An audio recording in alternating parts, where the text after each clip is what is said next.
Okay, but I would see how this live stream works.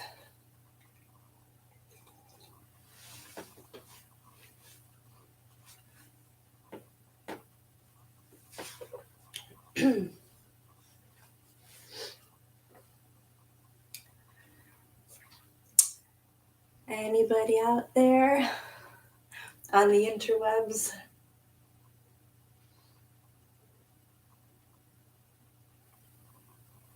Actually, this is the first time I've done a live stream. Oh, hey, I've got someone. Hey. This is my first live stream, and I hope, can you hear me okay? I've been watching more on the updates on the war in Iran, and I watched a Q&A that Christian Amanpour put out just a few hours ago, and I wanted to respond to that also with some questions. So let's give this a couple minutes and see if anybody else hops on.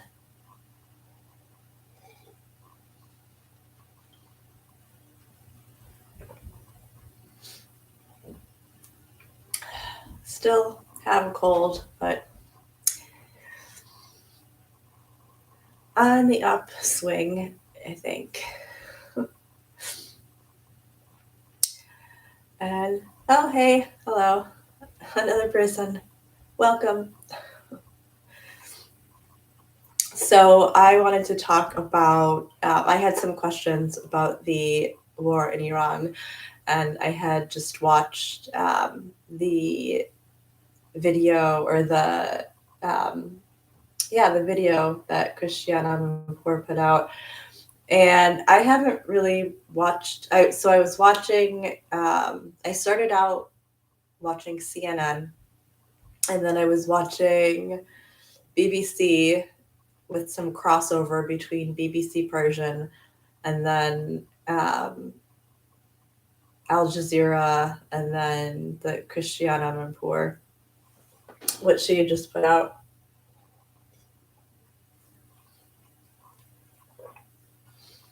So a couple of questions. A question that was posed in her video that I thought was really interesting, or I thought it was a really good question, and something that I had mentioned in one of my previous videos is that the son of the late Ayatollah Khamenei is poised to be the next Ayatollah of Iran. And that is a very interesting succession, because so first of all, there was the monarchy that could possibly come back. We don't know yet. But if the Ayatollah, if the incumbent Ayatollah is going to be the son, then how is that not another monarchy? That's a very real question. How is that not then just another monarchy if you have a bloodline rule? So there is that. And then I also heard that there's a little that there's some the discussion on reinstating the monarchy has died down. Now this is day 5. I misspoke in my video that I posted earlier today. I said it was day 3 of the war, but it's day 5 of the war. And day 5 is coming to a close. So the fact that, oh, hey, another person. Welcome. So the fact that, at the end of day 5 from day 2 or 3, there is less talk of instating the monarchy. I don't know. I feel like, there could be a number of reasons why they're not talking about it as much. I would like to pose the thought that perhaps through bombing of both Iran and Lebanon, that the U.S. and Israel are bombing um, Iran and Lebanon, that is sort of diffusing focus to allow Reza Pahlavi to get his actual boots on the ground and stake claim and sort of, come into power. If there's less talk of it, could that mean that they are revving up for something? Possibly. Could it mean that the US is backing down from that posit? Also possibly. There was also discussion that the Ayatollah,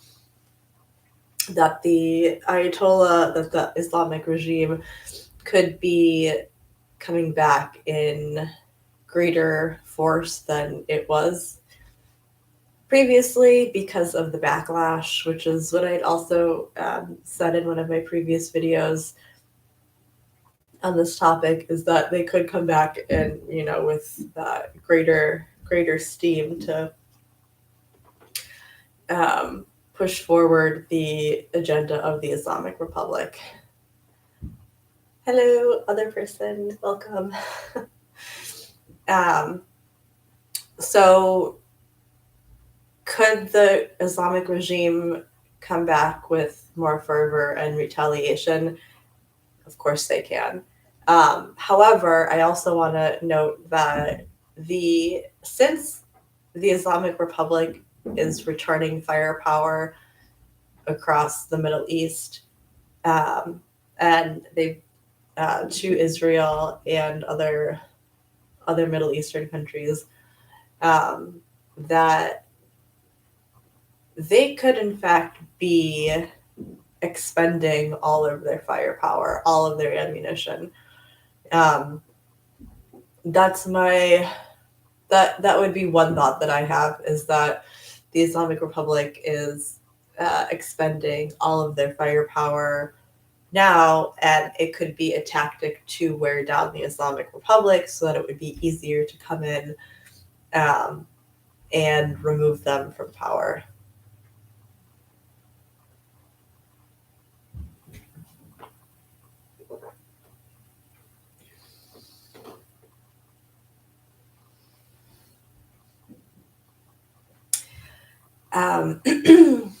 My question that I would like to pose then, since it looks like not many people are hanging out right now, so that would be my question, is what do people think on the fact that talk has sort of quieted about the monarchy, but also that Iran is continuing to return firepower and not giving up, and is that push to dig their heels in the ground actually going to wear out their reserves, wear out their resources? I also wanted to note that I am under the impression that because the citizens of Iran they've lived through this for 40 years. So I seriously don't think that they're going to let this happen again. And by this, I mean, let the Islamic Republic continue to be a stronghold by backing them, right? So if the US comes in and tries to, help out or what have you, by supplying weapons to to the Kurds. I think is where they're possibly going to be supplying weapons.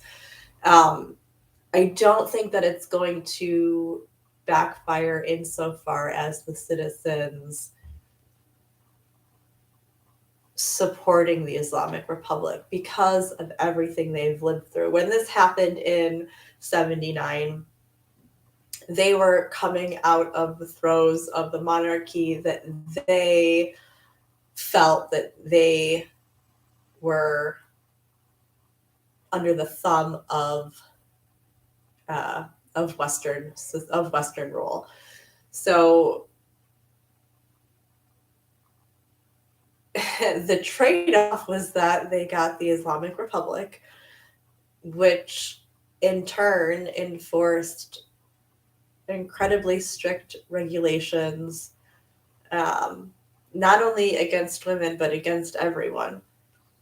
And the fact that that Iranian citizens have been fighting tooth and nail for 40 years to get out from under the control of the Islamic Republic. I don't see citizens, if being called to arms and given a way to fight back vis-a-vis weaponry, I do not see them as then just turning around and supporting the Islamic Republic, because citizens are not happy with this current regime, with the Islamic Republic itself. And so I don't see them as being turncoats insofar as, if given weaponry and aid, that they would turn around and fire that back against those who supplied them.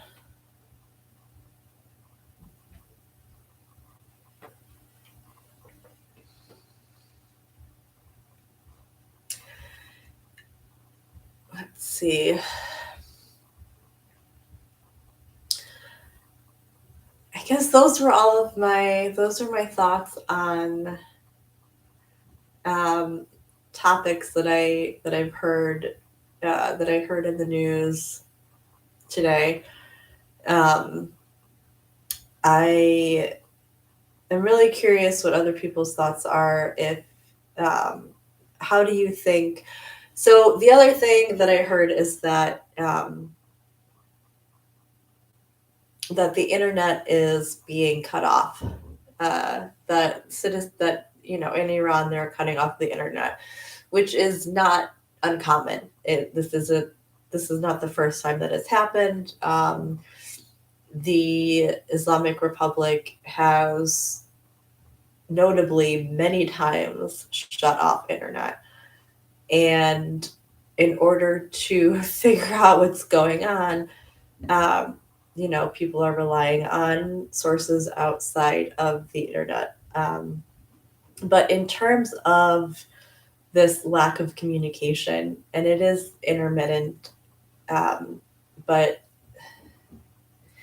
the citizens are still getting messages out. And in one of the videos that Reza Pahlavi put out, he had said that he would take 2 radio waves to try and disseminate information and communication. And that is my next question, and my next that's what I wonder if that is successfully happening. I think that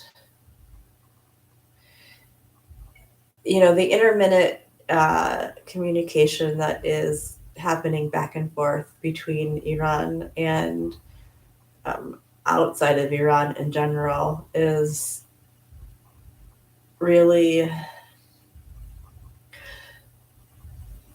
it's tricky, because of course the government is going to be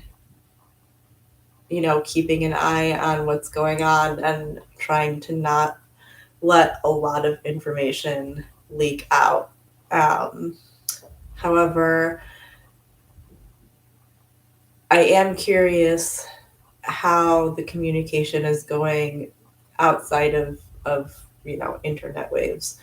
So that would be my next question is um, how is the communication happening with this intermittent internet? Um, yeah, and from what I have heard, that messages are getting out just in those short spurts. However, I wonder if obviously more is happening that we're just not aware of, and we can't know because everyone else is really not that close to the country geographically, proximity wise, to be able to know what's happening. Um, and so it's this internet blackout is it's really hard to do anything about it in terms of communication, except continue to keep our eyes and ears open and keep talking about it. And I think the main thing is that we keep talking about it, right? If we keep the conversation alive, we keep the conversation going, um, it's not going to allow things to fall through the cracks, right? Because as soon as we stop talking about something, then that's when people that's when it just kind of all runs away with itself. So if we can keep the communication going, and when lines of communication are open, to make sure that we can relay as much information to everyone else as possible. um, I am really curious to see what is going to happen with uh, with the monarchy. um, I think that it would be a terrible thing if the monarchy was reinstated at this point. I don't think so. I think that in terms of the the needs of Iranian citizens, I think that the monarchy can uphold that. Now, another point that was mentioned is that because the Shah, or because Reza Pahlavi um, has been displaced from Iran for so long, that the ties to Iranian people are not as strong as they were, 40 years ago. However, I would like to point out that the Iranian citizens are comprised of more than just the people living in Iran, exactly for the reason of displacement, of being exiled, the diaspora. So the the huge amounts of Iranians that are no longer in the country, that are not allowed to go back to the country, um, these are the people that are kind of creating the Iran outside of America. Or I'm sorry, the Iran outside of Iran, and that happens to be in America. There are, lots of pockets in America that have a huge Persian population. Um, in Texas, California, in Chicago, there's just scads of Iranians, and these are the people that are obviously they're, removed from the Islamic Republic, but most of them are not removed because they want to be, but out of necessity. So the fact that, Reza Pahlavi is one of those people, I think actually speaks volumes to that, right? Because all of these people that are in exile that aren't allowed to go back but want to, right? They that's that they're all coming from that same standpoint. So that's why I think that the monarchy has actually much greater rate of success for that reason, because it's not only the people inside of Iran, but it's the people that can't go back to Iran because of the Islamic Republic. And those are the people that we're not talking about, right? So that's where I would like the conversation to continue to go, if possible. The people that are in exile, that if the monarchy was reinstated or if democratic rule was reinstated, such as, what Mossadegh was doing, what would that do for everyone who's not allowed to go, right? And not only Iranians, right? Like, as a religious and sexuality minority, right? I would have a very hard time going to Iran. Anyone has a hard time going to Iran unless you have an Iranian passport. So, by removing the power of the regime and instilling either the monarchy or a democratic rule, democratic leadership, it would open up the doors for the people who have been exiled to return to their home country.